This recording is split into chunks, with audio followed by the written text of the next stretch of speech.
যারা এই দুষ্টুমিটা করে আমি হলফ করে বলতে পারি তারা আসলে লম্বা রেসের ঘোড়া না।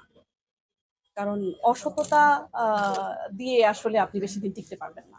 এই আপনার দেখা যাবে ১ বছর কি ২ বছর আপনি মানুষকে ঠকিয়ে ব্যবসা করেছেন, কিন্তু আপনাকে যদি সত্যিকারের যদি একটা জায়গায় পৌঁছাতে হয়, মানুষের ভালোবাসা ছাড়া আপনি কোথাও যেতে পারবেন না। এবং মানুষের ভালোবাসার জন্য একটা জিনিসই সবচেয়ে বেশি প্রয়োজন, সেটা হচ্ছে মানুষের বিশ্বাস। সেটা আপনি যেই জায়গায় কাজ করেন না কেন। যারা নতুন বা অনেক মেয়েরা আছে উদ্যোক্তা হতে চায় জি, বা নতুনদের উদ্দেশ্যে আপনার কিছু করণীয় বা আপনার কিছু বক্তব্য। আমার করণীয় কি আমি এটা বলতে পারবো না ভাইয়া, শুধু আমি একটা জিনিসই বলতে পারি, সেটা হচ্ছে যে আহ, মেয়েদের একটা জিনিস একটু মানতেই হবে, সেটা হচ্ছে যে মেয়েদের লাইফের গ্রাফটা একটু অন্যরকম। হ্যাঁ, পাশ করে ফেলার পরে একটা ছেলে তার পারিবারিক জীবনে বা হচ্ছে পেশাগত জীবনে এইরকম গ্রাফে যায়। মেয়েদের গ্রাফটা আসলে ঠিকই ইনভার্সলি প্রপোর্শনাল, মানে তার ক্যারিয়ার এবং তার পরিবার। হ্যাঁ, পরিবারকে একটা জায়গায় হচ্ছে গিয়ে বিয়ে, সন্তান সবকিছু মিলে ওকে একটু একটা জায়গায় থামতে হয়।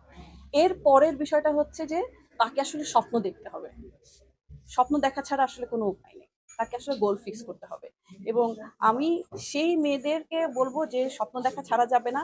এবং স্পেশালি আমি তার পরিবারকে রিকোয়েস্ট করবো, সেটা বাবা হতে পারে, মা হতে পারে, ভাই হতে পারে, সেটা স্বামী হতে পারে, সেটা সন্তান হতে পারে, সেটা শ্বশুর শাশুড়ি দেবর, যে কোনো সাপোর্ট দরকার। একটু সাপোর্ট দরকার, একটু মাথায় হাত দরকার, না তুমি পারবে এটা। তো তাহলেই আসলে সম্ভব।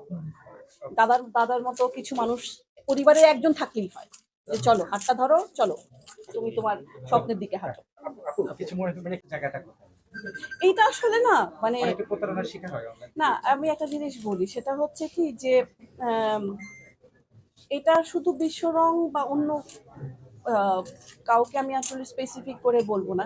ডেফিনেটলি যারা একটু বড় জায়গায় গেছে বা যারা একটা দিক নির্দেশনার জায়গায় গেছে আর কি, হ্যাঁ, অবশ্যই তাদের মধ্যে সেই সততাটা আছে, সততা আছে, তাদের পরিশ্রম আছে, তাদের যে বললাম না স্বপ্নের জায়গাটা আছে। এখন কিছু ইনসার্ট নিয়ে নিলাম হোয়াট বেটার।